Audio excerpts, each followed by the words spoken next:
Kalau zaman dulu kan masih ada namanya band nasional, band apa namanya internasional, band lokal gitu. Kalau di dunia per MC-an yang kau ketahui sampai sekarang ini stigma tentang MC lokal kemudian MC nasional itu masih melekat gak sih? Asih lah. Aha. Kayaknya sampai kapanpun stigma nasional, stigma lokal itu nggak akan bisa hilang. Jadi Bukan nggak akan bisa ya, tapi susah karena di masyarakat kita itu stigma nasional itu harus Jawa, harus Jakarta, harus yang berada dari Pulau Jawa gitu. Kalau kau dari Jawa, ya itu berarti nasional gitu. Kalau di lokal, kalau kau ya lokal gitu. padahal kan sekarang udah Instagram, YouTube. Apapun konten YouTube udah di-upload di YouTube bakal jadi wah ditonton di seluruh dunia, bisa ditonton di seluruh dunia. Stigma yang kayak gitu kan sebenarnya udah hilang masalahku. Apakah sampai sekarang ini masih? Aku potong. Stigma itu memang sedikit memudar, tapi tidak hilang. Stigma itu memudar untuk orang-orang yang pikirannya terbuka soal nasional dan juga lokal. Tapi bagi mereka yang masih punya stigma itu akan susah sekali. Karena sampai kapanpun tetap masih akan ada yang menganggap bahwa nasional itu Jawa, di luar daripada itu ada lokal. Kenapa ada tulisan talent lokal, ada MC lokal, musik band lokal dan lain-lainnya. Ya, karena aku juga sebenarnya nggak setuju dengan sebutan ini ya. Tapi mau nggak mau kalau misalnya yang dari Jawa datang ke daerah kita, mereka tetap dianggap sebagai yang nasional. Ya. Kalau permasalahan kualitas? Kalau di MC ya? Ya. Kalau di MC sih sebenarnya secara kualitas memang ada ketimpangan. Tapi bagi orang yang upgrade diri, ketimpangan itu bisa diakali. Ketimpangannya dalam artian secara jam terbang biasanya mereka di sana lebih banyak, lebih tinggi karena lebih banyak ya, lebih event, lebih banyak dan lain-lainnya. Kemudian secara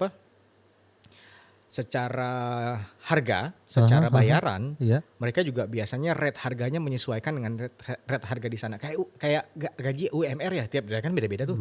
Kayak gitu. Jadi rate mereka di sana seperti itu. Rate mereka di sana itu akan bisa berbeda. Kayak aku misalnya di Pontianak, aku nge-MC di luar kota itu rate aku berbeda. Jadi aku yang orang misalnya nih orang Pontianak, MC-nya di Singkawang atau apa, itu aku akan dianggap wah MC Pontianak nih.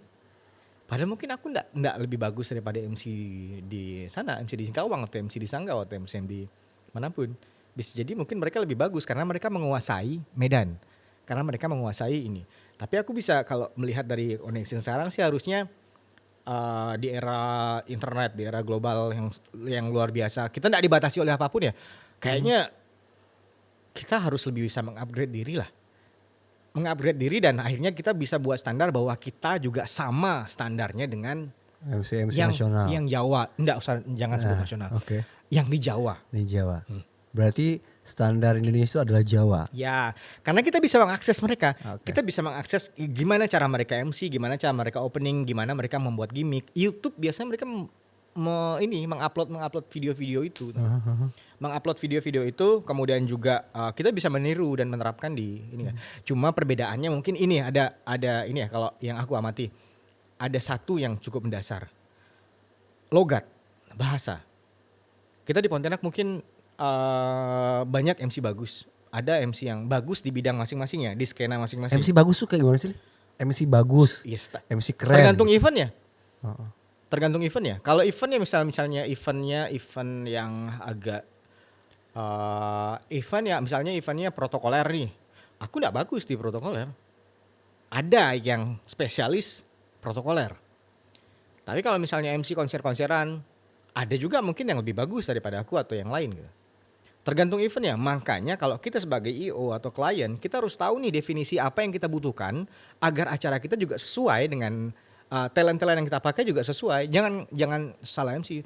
Kalau kau misalnya secara formal ada tamu-tamu yang penting, kau enggak mungkin manggil MC yang lebak lebur. Berarti gini tadi, berarti masalah personal branding itulah yang menentukan bahwa kau cocok di MC di event apa, kemudian sehingga si IO atau pihak penyelenggara memanggil kau untuk supaya acaranya berjalan dengan lancar. Iya. Gitu. Jadi IO-nya atau kalau dia nggak pakai IO, kliennya itu harus tahu definisi acara yang dia butuhkan dan orang-orang siapa saja yang tepat masuk di acara itu untuk acaranya sukses agar nggak timpang. Kalau tamunya orang seperti ini, berarti MC-nya harus seperti ini karena serve-nya harus seperti itu. Kalau itu MC yang bagus, MC yang keren. Kalau MC yang buruk menurut Gary? MC yang buruk dia nggak bisa nengok sikon. Mungkin contohnya apa gini? Mungkin acara protokoler tapi MC yang ngelawak gitu atau gimana? Protokoler itu punya standar. Ya. Di acara protokoler, acara pemerintahan dan lain-lainnya itu punya standar. Cara berbicara, bagian potong di mana, tidak boleh bergurau di bagian mana. Susunannya juga jelas. Misalnya nih kepada yang terhormat, udah jelas. Kepada yang terhormat yang paling tinggi, yang kami hormati itu adalah yang lain-lain. Jadi kita akan cari siapa orang yang paling tinggi di ruangan itu, yang posisi jabatan yang paling tinggi, itu yang kita sebutkan yang terhormat. Satu. Sisa yang lain gitu. Kemudian misalnya kalau kepala daerah atau apapun itu yang itu adalah kata sambutan yang terakhir. Nggak bisa kau bolak-balik. Nggak bisa kau bolak-balik. Ada beberapa di acara misalnya yang formal harus jabatan, titel dan nama lengkap harus disebutkan. Ada yang tidak. Misalnya selamat datang kepada Gubernur Kalimantan Barat. Ya. Kayak gitu ya selesai. Selamat datang kepada Gubernur Kalimantan Barat. Udah selesai. Kalau sebutin Yang kami nama hormati panjang Gubernur Kalimantan Barat. Yang terhormat Gubernur Kalimantan Barat. Yang kami hormati ini. Cukup. Ada juga yang terhormat Gubernur Kalimantan Barat Bapak ini. Itu harus ada jelas. Makanya harus perlu disinkronkan. Itu akan jadi standar. Kalau kau salah pilih MC, acara kau akan berantakan. Dan jangan bercanda di acara formal. Oh begitu ya. Kalau kau pengen bercanda juga ada waktunya. Itu yang akan membuat event itu akan jadi rusak. Berarti emang si MC ini dibilang jelek ketika acaranya tidak berjalan seperti apa yang si pihak penyelenggara harapkan, sehingga dia dibilang jelek. Ya bisa jadi mungkin beberapa MC bagus. Misalnya nih MC bagus nih kayak sebut saja siapa lah. Coki Sitohang mungkin ya. Kalau dia ditempatkan di acara-acara Gigs band misalnya Gigs gitu. band, ya enggak masuk. Ucup. Kiki Aulia Ucup kalau ditempatkan di acara peresmian, dia enggak akan cocok juga. Karena semua orang tuh memilih untuk membuat personal brandingnya seperti apa. Membuat personal branding dirinya seperti apa. Aku kalau misalnya, bang bisa nggak anti manjat rijing? Ya aku nggak mau lah. Ngapain aku nge-MC manjat rijing? Nge-MC bang bisa nggak nge-MC sambil kayang bang? Kayak si ini lucu bang sambil ini. Kan nggak bisa. Nah, MC itu apakah harus bisa ngelawak atau MC harus serius? Nggak dua-duanya bang. Kau bisa ngelawak itu definisinya di MC ada cukup cukup banyak. Ngelawak yang elegan, ngelawak yang sesuai dengan tamu, ngelawak yang sesuai dengan audiens, atau kau memilih untuk nggak melawak sama sekali. Ngelawak itu sebenarnya dalam bentuk celetukan dan itu ada timingnya. Kau nggak boleh nyeletuk. Misalnya setelah kata sambutan kau nyeletuk mengomentari si sepatu bapak itu yang bagus, ya jangan. Itu hanya boleh dilakukan di acara bebas. Gitu. Dan kita juga harus melihat gitu, kalau misalnya beberapa kawan-kawan atau siapapun lah ya melakukan pantun, jangan membuat guyonan dari kelemahan orang lain, membuat audiens tertawa dengan kelemahan orang lain. Orang lain mungkin tertawa, audiens mungkin tertawa, satu orang ini akan tersinggung, itu beban buat kita. Kecuali kau bodo amat. Tapi kalau misalnya di acara bebas, acara gigs tuh bebas ya? Ya kalau di acara gigs ya itu aku suka sih sebenarnya. Bebas ngomong apapun. Berekspresi ya kalau bebas berekspresi. Kenapa aku bilang kalau di TV dan lain-lainnya memang agak susah karena dibatasi dengan etika, dibatasi dengan ada mannernya ya. Ada mannernya. Kayak duduk, kayak apa gitu. Kalau di TV misalnya aku enggak boleh kumisan, enggak boleh duduk kayak gini, aku enggak boleh. Dan itu juga ini beberapa acara juga menurut aku yang kalau kau pengen membuat standar yang sama dengan agar dianggap nasional, kau harus mengupgrade diri melihat bagaimana cara orang yang dianggap nasional itu membuat personal brandingnya agar kita juga bisa dihargai sesuai dengan mereka. Tapi memang susah karena kalau acuan kita kita selaraskan dulu ya. Nasional adalah Jawa. Iya. Iya kan? Iya, iya. Nasional Jawa. Kalau kau menganggap bahwa nasional adalah Jawa, berarti kita harus menyesuaikan misalnya kayak standar budget. Aha, aha. Kalau aku meletakkan standar budget yang sama dengan yang di Jawa, jerit klien di sini, Bang. Jerit. Gini, kalau misalnya kita compare masalah kualitas bagaimana yang namanya master of ceremony bekerja, Nah. ya kan? Tadi sih kok aku lihat dan aku amati sendiri, kita nggak jauh beda nih. Tinggal permasalahan bahasa. Harusnya dengan bahasa kita sendiri kita bisa lebih kena di sini ya, di Pontianak sendiri. Tapi yang ada aktualnya adalah ketika ada MC yang tadi dari Jawa datang ke Pontianak dibayar lebih.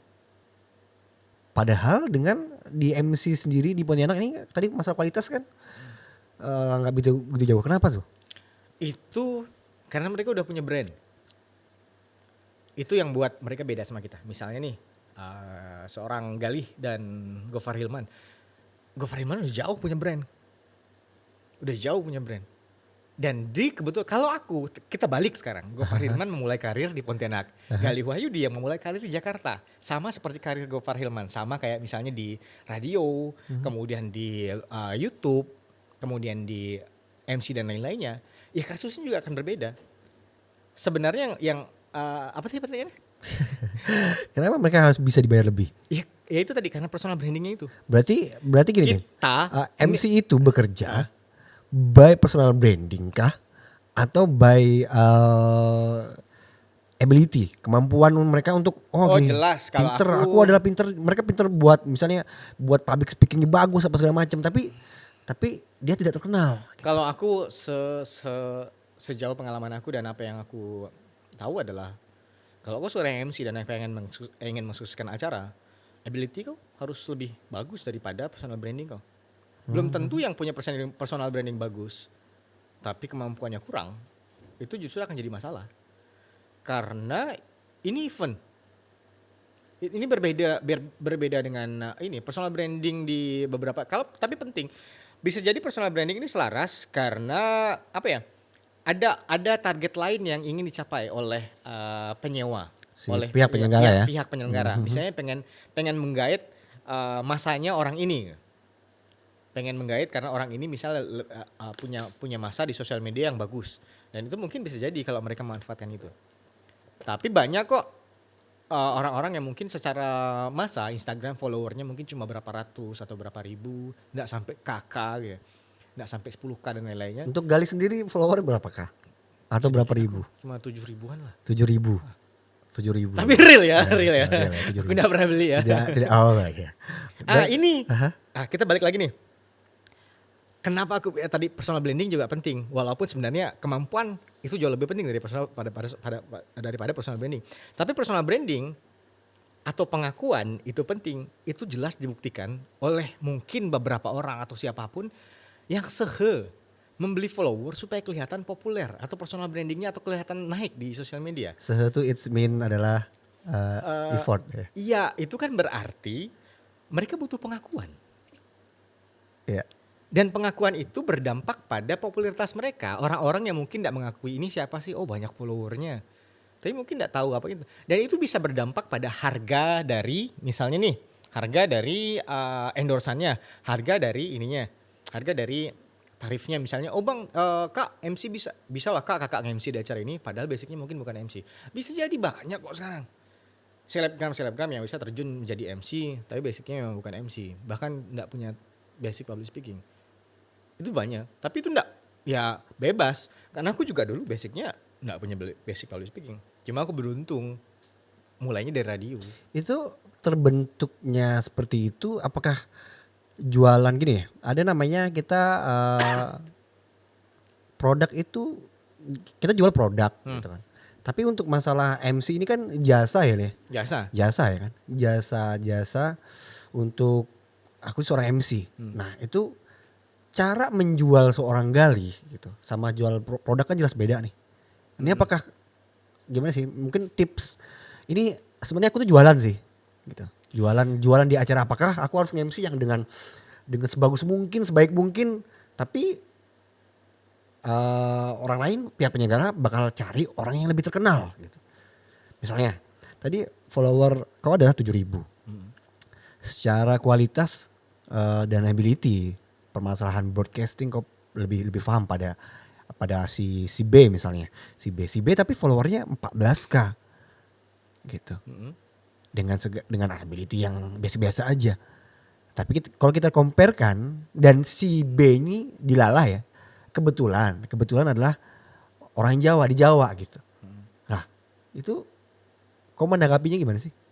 Aku menanggapi kalau soal itu sih biasa aja sih. Hal yang kayak gitu tuh lumrah ya. Balik lagi ke kebutuhan dari acaranya seperti apa. Jadi kayaknya bagi aku enggak masalah. Kalau mereka membutuhkan aku silahkan kontak aku gitu. Silahkan itu. Tapi bagi aku sebisa mungkin tuh enggak melakukan pencitraan yang buruk di manapun. Karena jualan aku yang sesungguhnya itu adalah di off air. Di lapangan. Pada saat kau menerima pekerjaan itu adalah jualan. Jadi berapapun kau dibayar, walaupun lebih murah daripada MC nasional, MC Jakarta, MC Jawa dan lain-lainnya, itu adalah ladang kau untuk berpromosi. Self promotion yang sangat sering dilakukan dari Iya, seorang Galih itu iya. seperti apa? Ya dengan melakukan hal yang terbaik di acara. Setiap acara. Setiap acara, kau harus tampil maksimal. Jangan mentang-mentang kau dibayar murah terus tampil malas-malasan. Jangan mentang-mentang murah kau mengurangi kewajiban. Mengurangi kewajiban dalam artian lebih banyak istirahatnya daripada ngomongnya. Jangan mentang-mentang kau dibayar murah terus kau ngomongnya juga enggak terlalu semangat dan acaranya hanya sekedar selesai. Ada beberapa orang yang enggak, udahlah yang penting selesai udah dibayar. Enggak, kalau aku enggak seperti itu. Kalau aku berapapun dibayar, kau harus tampil maksimal.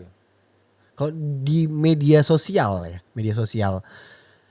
apakah kamu misalnya gini, ini Galih Wahyudi, kontak person thread, itu kan termasuk dari media promosi ya, mempromosikan diri sendiri kan. Ya. Terus di feed ditampilkan bagus. Ini bedanya. Ya. Kemudian kok di Jawa rata-rata ya, istilahnya apa ya, feed mereka tuh dibuat sehingga orang lain melihat, lebih bagus. Kayaknya ini apa acara-acara yang di MC-in keren gitu. Nah, itu kan termasuk salah satu jualan yang real nih. Iya, salah satu jualan yang real tapi juga bisa fake. Fake dalam artian?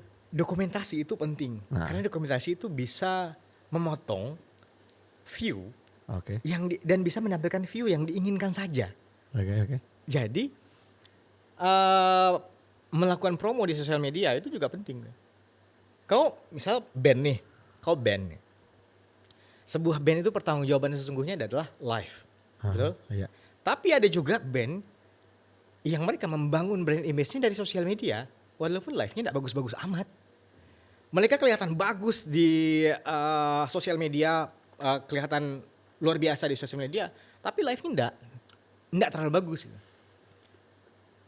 Kalau kau sebagai seorang musisi, kau milih mana? Ya. Pertanggungjawabkan kau live dong, jelas ya, live. Betul. Ya. Tapi enggak menutup kemungkinan bahwa kau juga harus belajar mengupdate diri juga untuk belajar menata sosial media. Ya. Tapi kalau aku termasuk orang yang mungkin enggak terlalu peduli soal feed di Instagram karena aku juga jarang, dulu mungkin awal-awal aku sering posting foto soal wedding tapi sekarang mungkin cuma 1 atau 2, lebih banyak inilah ya yang juga enggak terlalu gimana gitu. Enggak terlalu fokus dan aku secara pribadi enggak pernah mencantumkan, maksud aku tuh enggak pernah merepost atau memposting testimoni dari klien. Itu aku. Karena bagi aku itu agak enggak tahu ya, buat aku itu agak enggak sesuai dengan apa yang aku inginkan gitu. Kau enggak nyaman mungkin? Aku enggak nyaman dipuji. Jadi aku enggak pernah ada klien yang muji, dia posting di sosial media mereka, aku akan merepost biasanya. Tapi kalau ada yang berbentuk pujian biasanya aku akan. Itu kan bagian dari testimoni, bro. Ya biarkan bagian dari testimoni itu follower dia yang baca. Siapa tahu dari follower dia baca itu, dia nengok tertarik untuk pakai aku. Aku lebih memilih begitu daripada aku harus merepost kemudian kayak mengcapture chat pribadi di-upload ke sosial media. Bang, terima kasih Bang ya udah acaraku jadi meriah. Aku bukan seperti itu. Tapi aku enggak menyalahkan kawan-kawan yang melakukan seperti itu karena bagi mereka itu adalah testimoni kebanggaan. Enggak salah. Oke. Tapi Galih tidak memilih cara itu ya. Aku enggak memilih cara itu karena bagi just aku another ways. iya, kemudian kayak aku memposting foto-foto aku bersama klien atau foto wedding di sosial media atau apapun itu. Karena agak bingung ya kalau semua aku posting, Pang, banyak, Pang, ribuan kali ya. Asik. Jadi kalau semua aku posting feed Instagramku tuh isinya cuma aku nge-MC. Gini. Tapi fit tuh berpengaruh gak sih? Berpengaruh memang. Tapi kenapa seorang Galih tidak melakukan hal itu? Aku berpengaruh dalam artian gini. Aku mendapatkan beberapa kontrak, salah satunya dari perusahaan nasional ya, multinasional. Perusahaan apa tuh? Hah? Boleh disebutkan? Boleh dong. Dari Gojek. Dari Itu Gojek. gara-gara Instagram. Gara-gara hashtag. Jadi aku cuma mainnya di hashtag. Aku pakai setiap itu aku hashtag, kalau aku lagi nge-MC aku pakai hashtag MC Pontianak. Jadi buzzer dong. Oh, enggak masalah. Oh, oke. Tapi aku enggak membanjiri feed Instagram aku dengan semua kegiatan aku. Jadi aku lebih suka membanjiri ini. Karena tujuan aku membuat sosial media adalah untuk berinteraksi dengan banyak orang, untuk berteman dengan banyak orang. Yang aku kenal aku follow. Oke. Yang orang yang enggak aku kenal tapi aku nengok Instagramnya aktif nih. Dia aktif di sosial media. Aku follow juga. Following aku 2.000 lebih. Oke. Berarti lebih ramah lah ya. Dan aku enggak, dan itu akan bertambah terus. Dan aku enggak terlalu peduli. Cuma aku enggak memfollow kadang orang-orang yang mengunci Instagramnya ya. Iya. Tapi kalau itu kawan, ya aku follow sih. Karena misalnya, kawan sendiri nih, ya aku follow. Bukan, aku enggak menggunakan Instagram itu. Aku menggunakan Instagram pure untuk bersosialisasi, walaupun sedikit-sedikit untuk personal branding. Jadi yang sebenarnya yang lebih efektif, lebih kena, lebih sering dilakukan untuk promosi. Pang, kalau bagi pemula untuk ini. Berarti udah lewat. Aku kayaknya udah melewat. Aku kayaknya melakukan personal branding itu waktu zaman Facebook lah.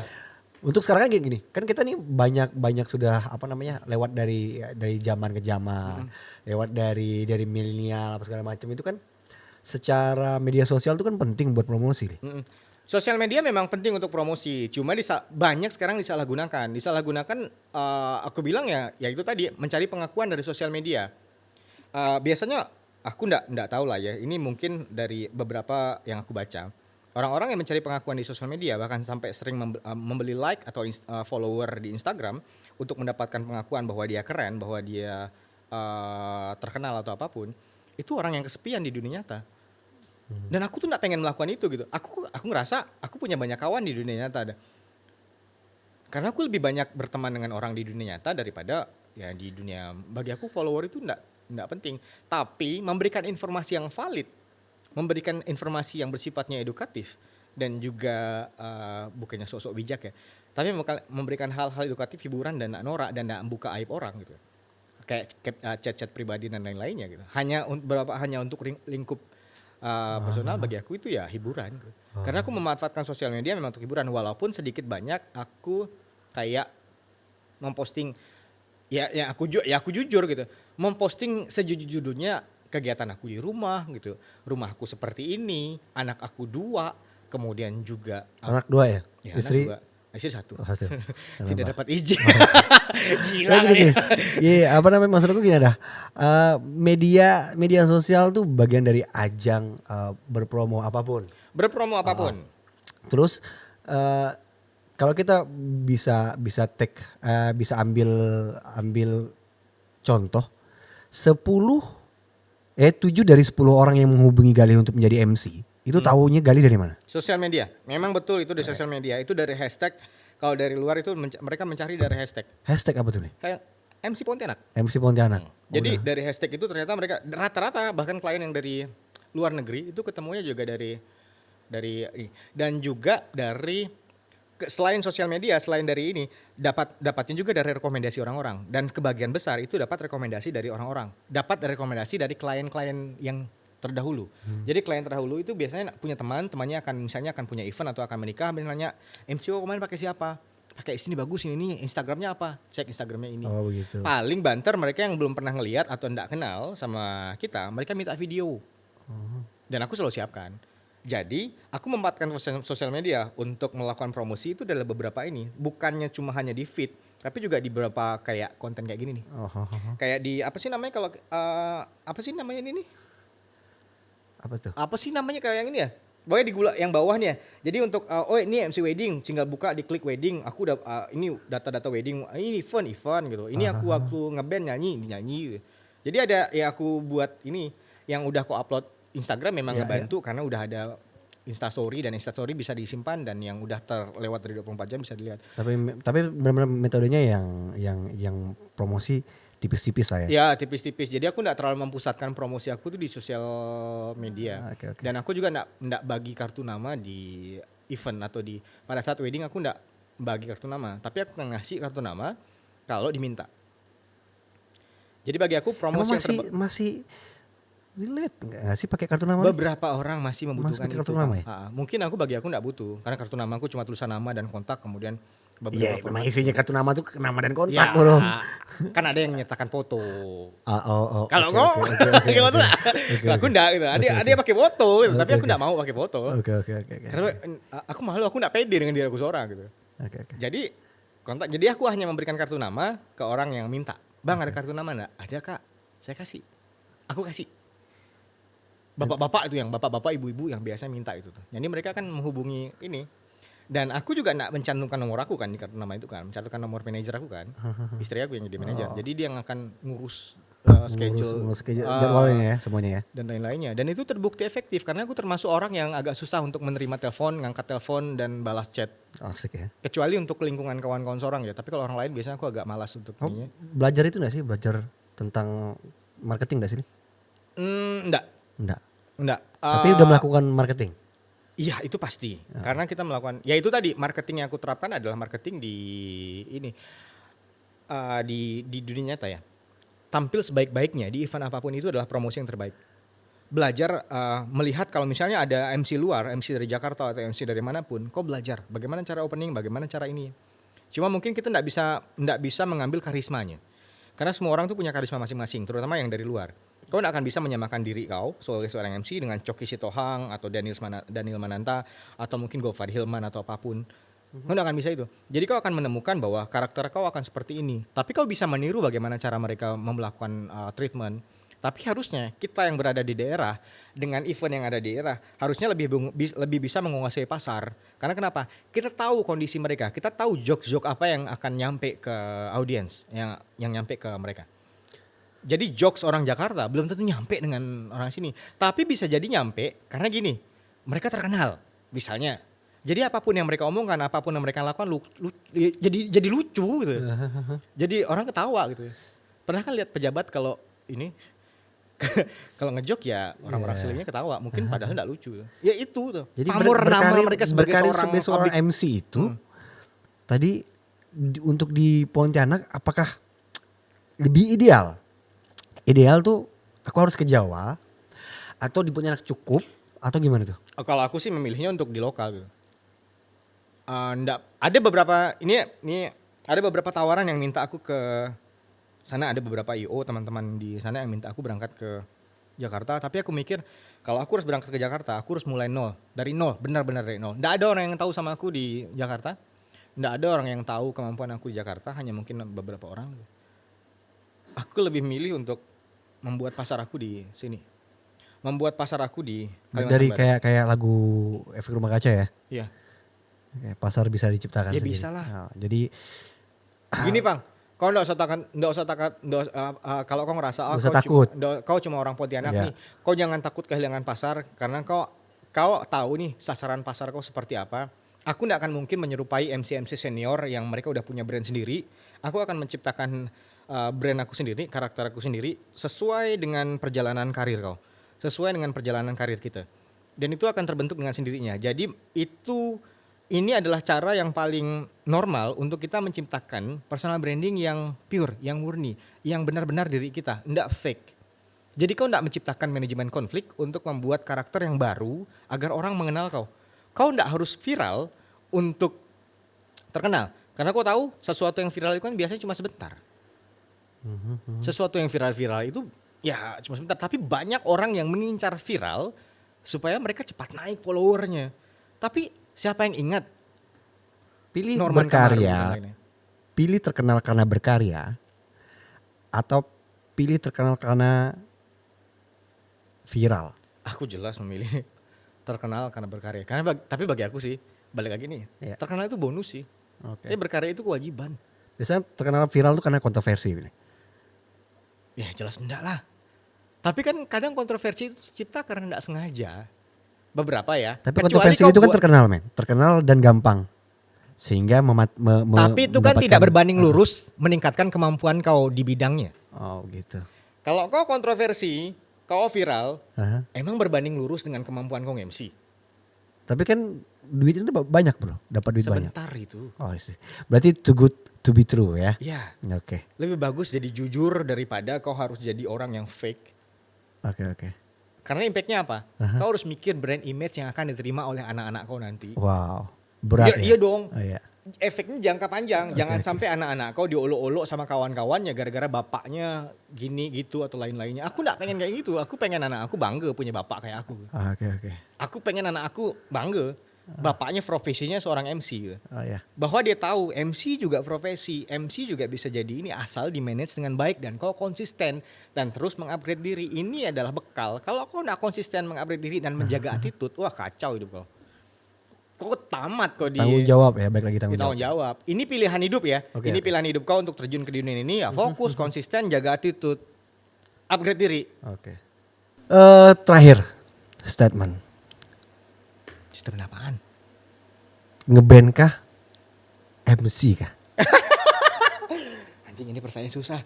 Kalau disuruh milih, jujur nih ya, aku jawab jujur ya. Ngeband. Oke. Kita tunggu untuk Galih nanti masih dalam ngeband. Oke, thank you Galih. Oke, makasih Oke. banyak. Enggak. Oh, udah boleh cos ya?